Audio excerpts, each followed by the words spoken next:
नमस्कार साथियों, गलबात में आप सभी का स्वागत है। अहंकार जब आसमान छुओ लगो है और अपन शक्ति बल के दुरुपयोग करो लगो है, तब सृष्टि खुद संतुलन स्थापित करे लागो। ई गलबतिया हको दैत्वन के राजा हिरण्यकश्यप के, जे अपन बदला और घमंड के बल पर देवतवन के चैलेंज कैलके।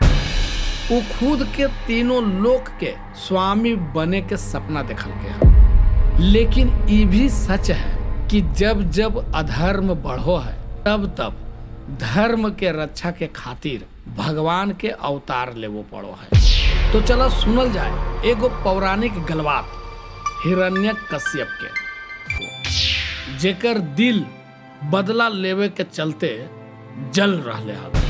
काहे कि ओकर छोटका भैया हिरण्याक्ष हले, जे अपन अहंकार और शक्ति के मद में चूर हले, ओकरा भगवान विष्णु बराह अवतार लेके मारल थी। हिरण्यकश्यप भगवान विष्णु के प्रति बहुत ही गुस्सा उत्पन्न हो गए हल।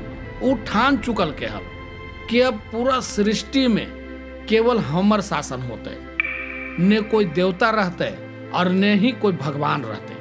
यह लक्ष्य पावे खातिर वो बहुत कठिन तपस्या के संकल्प लेलकै। उस सृष्टि के सृजन करता देवों के आदि गुरु भगवान ब्रह्मा के प्रसन्न करे खातिर कठोर तपस्या शुरू कैलकै।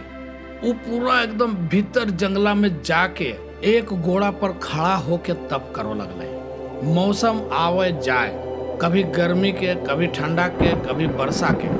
भीषण गर्मी में सूरज के प्रचंड रोशनी ओकर चमड़वा के पूरा झौंस दिल के हल। उतना कड़कड़ा के सर्दी में बर्फा से ओकर शरीरिया के पूरा जमा दिल के हल। अब वर्षा के मौसम में मूसलाधार बारिश होके ओकर तप के खरमंडल करे का प्रयास खूब कैल के। लेकिन हिरण्यकश्यप पूरा अडिग रहले हल। ओकर तपस्या इतना प्रचंड हले कि वो धीरे धीरे ओकर शरीरिया से मनसोवा हटो लगले। खूना सूख गेले, खाली ओकर हड्डिया के ढांचवा रह गेले हल। ओकर तप के ज्वाला इतना प्रचंड हले वो स्वर्ग तक पहुंच गेले हल। सब देवी देवता डर गेलथिन और सब मिलके ब्रह्मा जी से प्रार्थना करो लगलथिन, हे ब्रह्मा जी, ये तपस्या के रोका, नहीं तो हमनी सब बर्बाद हो जी। हिरण्यकश्यप के घनघोर तपस्या से खुश होके भगवान ब्रह्मा कूद चले थे और उनकर तेजमय रूप देख के असुर राज हिरण्यकश्यप अपन हाथा जोड़ के नतमस्तक होके बोलल के, हे सृष्टिकर्ता, हम तोहरा से वरदान मांगो हियो। ब्रह्मा जी कहलथिन, वत्स, तू बहुत कठोर तप कैनी है, हम तोरा से बहुत प्रसन्न हियो, तोर जे भी इच्छा हो वरदान मांग। हिरण्यकश्यप जानो हले कि जे भी मृत्यु लोक में जलमले है वो कभी अमर नहीं हो सको है।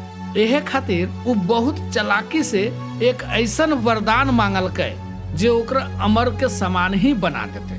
वो कहल के, हे ब्रह्मदेव, हम चाहो हियो कि हमर मौत कोई भी सजीव प्राणी के हाथ से नहीं होवे, न आदमी से, न जानवर से, न देवता से, न दैत्य से। हमर मौत न तो दिन में होवे और न रात में। हमर मौत न तो पृथ्वी पर होवे और न आकाश में। हमर मौत न कोई अस्त्र धनुष बाण से होवे और न ही कोई शस्त्र तलवार गदा से होवे। हमर मौत न तो महल के भीतर होवे और न ही महल के बाहर। और तोहर बनावल कोई भी प्राणी हमरा हरावो नहीं सके। हम समस्त तीनों लोक के स्वामी हम बनवो और देवी देवता ऋषि सब प्राणी हमर गुलाम बने। तखने ब्रह्मा जी फेरा में पड़ गए थे। वो बहुत सोच विचार करो लगल थी। काहे कि हिरण्यकश्यप के तपस्या इतना महान हले कि ओकरा वरदान देवे से मना भी नहीं करो सकल थी। तब फिर ब्रह्मा जी कहलथिन, तथास्तु, जे तू मांगन ही उस सब तोरा मिलतो। वरदान मिलते के साथे साथे हिरण्यकश्यप के अहंकार पूरा चरम पर पहुंच गए।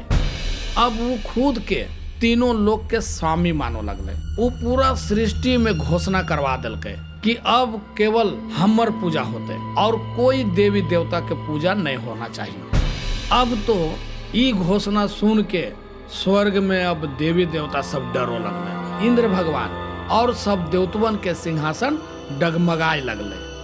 तब फिर सब देवी देवतवन, इंद्र भगवान और देवी देवतवन सब मिलके विष्णु भगवान तर गेलथिन और बोलो लगलथिन, हे विष्णु भगवान हमनी के रक्षा कर, हमनी के बचाओ। लेकिन विष्णु भगवान तो जानो हलथिन कि हिरण्यकश्यप के अंत निश्चित है।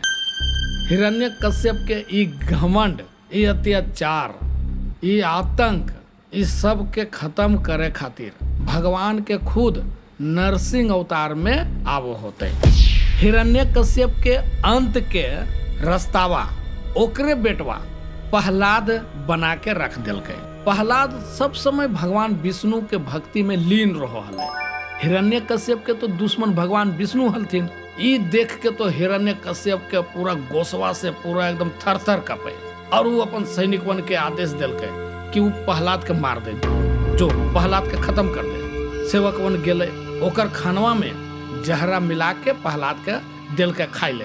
प्रहलाद तो हर समय भगवान विष्णु के नाम लेते रहो हले। वो खाए घड़ी, सूते घड़ी, उठे घड़ी, हर समय वो भगवान विष्णु के नामे लेते रहो हले। जखने सेवकवन ओकरा खैया दिल के जहरा मिला के, तब प्रहलाद भगवान विष्णु के स्मरण करके खा लेलके।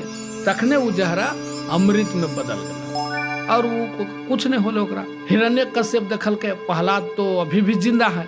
तब सैनिकवन के फिर आदेश दिलके कि ओकरा ले जो, ओकरा ले जाके पुचका पहाड़िया पर से नीचे फेंक दे, नीचे गिर के वो मर जीते। इस सैनिकवन सब प्रहलाद के पकड़ के ले गए, ले जाके पहाड़ा पर से फेंक दिलके। प्रहलाद जब पहाड़ा पर से नीचे गिरो लगले, तखने भगवान विष्णु अदृश्य रूप में ओकरा थाम लेलके, आराम से नीचे उतार दिलके और वो बिना कोई चोट लगले वो एकदम सुरक्षित नीचे आ गए। तो हिरण्यकश्यप देखल के ये तो जिंदा घरे वापस आ गए। तो ऊ की कल के गोसवा में सैनिकवन के फेन से आदेश दिलके कि जो ओकरा ले जाके पगला हाथिया तक छोड़ दे। पगला हाथिया अपने ओकरा पर चढ़ के दोम देते, वो पूरा एकदम पचक जीते। सैनिकवन फिर की कल के जाके प्रहलाद के ले आके और पगला हाथिया के सामने ठेल दिलके। लेकिन हाथिया प्रहलाद के मारते की वो प्रहलाद के ही झुक के प्रणाम कैल के और शांत हो गए। हिरण्यकश्यप देखल के ये तो मरे के नामे नहीं ले रहा है। वो फिर सैनिकवन के बोले के कहल के एकरा एक काम कर, एकरा जे सांपन हो, जहरीलवन सांपन, विषधर सांपन, एकरा विषधर सांपन के बीच में फेंक दे। सब नागा एकरा डस डस के मार देते। और फिर सैनिकवन की कैल के सांपन तर प्रहलाद के फेंक दिल के। लेकिन सांपन तो ओकरा कुछ नहीं कैल के और भगवान विष्णु के भक्ति के कारण वो खनियों सब शांत हो गए। हिरण्यकश्यप के तो ये सब एकदम बर्दाश्त नहीं हो रहा हल कि हमर अपन बेटवा सबसे बड़ा दुश्मन विष्णु ओकर नाम जप कर रहे हैं। वो अब की कैल के वो अपन बहनी होलिका के बोलेल के। होलिका के एगो विशेष वरदान मिलल हले, आग ओकरा नहीं जलावो सको है। एकर गलौतिया फेन कभी दूसरा गलबात में कहबो। होलिका की कैल के वो प्रहलाद के अपन गोदिया में लेके बैठ गए अगिया में। लेकिन एकर उल्टा हो गए। भगवान विष्णु के कृपा से होलिका जे आग में कभी नहीं जलो है से खुद जल के भस्म हो गए और प्रहलाद एकदम सुरक्षित बाहर निकले। हिरण्यकश्यप तो ये सब देख के एकदम बर्दाश्त से फाजिल हो गए। उ तलवारिया निकलाल के और प्रहलाद के मारे ले निकल ले। लेकिन जितना बार वो तलवारिया चलावे वो हर बार कोई न कोई चमत्कारी शक्ति के कारण वो बच जाए। फेन की कैल के प्रहलाद के अंधेरा काल कोठरी में बंद कर दिल और वहां होकर खाना पानी सब बंद करवा दिल। लेकिन रोज अदृश्य रूप में भगवान विष्णु ओकरा खाना पानी देते रहले और वो जिंदा बचल रहले। ई तरह से कितना बार प्रहलाद के मारे खातिर प्रयास करल गए, लेकिन हर बार भगवान विष्णु खुद प्रहलाद के रक्षा करेला आ जाहलथिन। अंत में की कैल के हिरण्यकश्यप एकदम गोसवा से थर-थर कपे और प्रहलाद से पूछल के कहाँ हो, बोल तोर विष्णु कहाँ हो, ई खंभवा में हो कि बोल। प्रहलाद एकदम निडर होके उत्तर दिल के, हाँ पिताश्री ऊ एहो खंभवा में हाथू। एकदम गोसवा में तमतमाल हिरण्यकश्यप अपन गदवा से वो खंभवा के एकदम दिल के तोड़। तखनिए वहे खंभवा से भगवान नरसिंह प्रकट होलथिन। ने उ पूरा रूप से आदमी हलथिन आ ने ही पूरा जानवर हलथिन। उस संझिया के एलथिन हल। संझिया ने दिन होवो है ने रात होवो है। और वो हिरण्य कश्यप के अपन जंघिया पर रखल थी। जंघिया ने पृथ्वी हले ने आकाश हले और उ अपन नोहवा से हिरण्य कश्यप के अंत कर देलथिन। नोहवा जे न अस्त्र हले और न शस्त्र। ई तरह से हिरण्य कश्यप के अंत ओकरे वरदान के भीतरे होल। तो साथियों, हिरण्य कश्यप की ये गलवतिया हमने के सिखावो है कि ज्यादा अहंकार के परिणाम विनाश हो। भक्ति और सत्य के शक्ति कभी नहीं हारो है। प्रहलाद के अटूट विश्वास ई सिद्ध कर दिल के कि चाहे परिस्थिति जितनो कठिन काहे न होवे, ईश्वर सदैव अपन भक्त के रक्षा करो हथिन और अधर्म पर धर्म के विजय जरूर होवो है। तो साथियों, मिलो हकियो अगला गलबात में। धन्यवाद।